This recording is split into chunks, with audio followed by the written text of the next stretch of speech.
Ah, les nouveaux Battle Pack de LEGO Star Wars pour l'année 2018 sont sortis et je pense avoir mon mot à dire. Tout d'abord, nous avons eu deux Battle Packs complètement différents. Un Battle Pack est consacré à Star Wars épisode 8, les derniers Jedi, et l'autre Battle Pack est inspiré de la planète Tatooine. Je trouve que cette différence est plutôt intéressante, mais maintenant découvrons ça plus en détail. Commençons par le premier Battle Pack qui est inspiré de Star Wars, les derniers Jedi. Pour la face avant de la boîte, nous retrouvons tout d'abord une illustration assez basique du canon. Nous retrouvons également les 4 figurines. A l'arrière, nous retrouvons les fonctionnalités comme dans son habitude. Le canon est entièrement rotatif, il peut également se lever, se baisser et tirer un missile.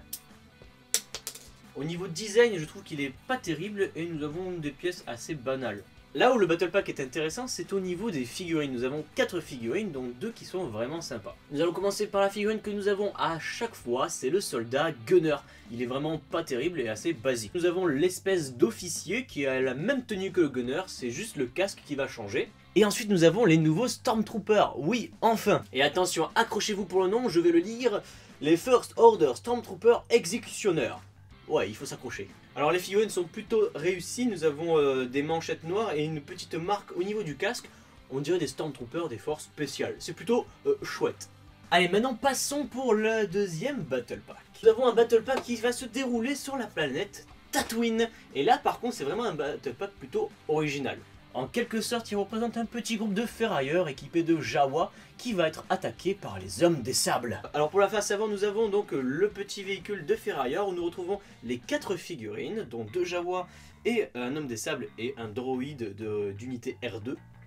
A la face arrière, nous retrouvons les fonctionnalités. Alors il n'y a pas grand chose en fonctionnalité, juste une petite grue pour porter le droïde et des missiles qui partent. Alors au niveau du design du véhicule, je trouve qu'il ressemble un peu au véhicule des Jawa, c'est-à-dire le Sandcrawler, pour ceux qui ne le connaissent pas, mais en version miniature. Côté figurines, nous avons des figurines plutôt sympas. Nous avons tout d'abord l'unité R2 en rouge. Alors ce qui est un peu décevant, c'est que l'unité R2 en question a juste le casque rouge et après le corps, c'est le corps de R2D2.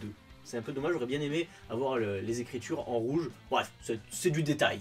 Ensuite nous avons la figurine d'un homme des sables et ça c'est vraiment chouette parce que déjà la figurine est super bien sérigraphiée. Cette forme de figurine est sortie il y a 2 ans de ça dans le Skywalker. Alors la référence je ne l'ai plus en tête. À noter que la review du Skywalker était ma première vidéo Facecam. Et ensuite nous avons 2 figurines assez sympas, les figurines des Jawa. Alors les 2 Jawa sont un peu différents, un a une couleur un peu plus claire et l'autre complètement foncée. Alors ça c'est vraiment sympa d'avoir 2 Jawa dans un Battle Pack, tout simplement parce que les figurines des Jawa sont disponibles que dans des gros sets, et là dans un set à 15 € nous avons 2 Jawa, et ça c'est plutôt sympa pour faire des mocks sur Tatooine. Voilà, maintenant que dire pour conclure sur ces 2 Battle Packs?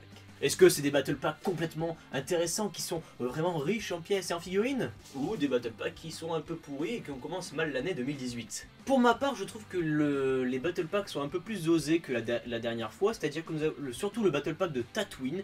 J'ai trouvé ça plutôt original que LEGO sorte d'autres types de Battle Packs, que par exemple la Rébellion, l'Empire, la Résistance, les Forces du Premier Ordre. Ensuite, le Battle Pack du Premier Ordre est assez sympa, certes. Je trouve que les figurines sont un peu répétitives, les 2 figurines des forces spéciales, les 2 Stormtroopers par contre sont sympas, le canon est un peu nul, voilà faut le dire, le canon est complètement nul, je l'aime pas trop. Par contre le seul avantage ce sont les 2 figurines des forces spéciales. Pour ma part je trouve que le Battle Pack de Tatooine est beaucoup plus sympa car il est beaucoup plus osé. Maintenant c'est à vous de me dire quel est votre Battle Pack préféré. Hop, attends, j'ai pas fini hein.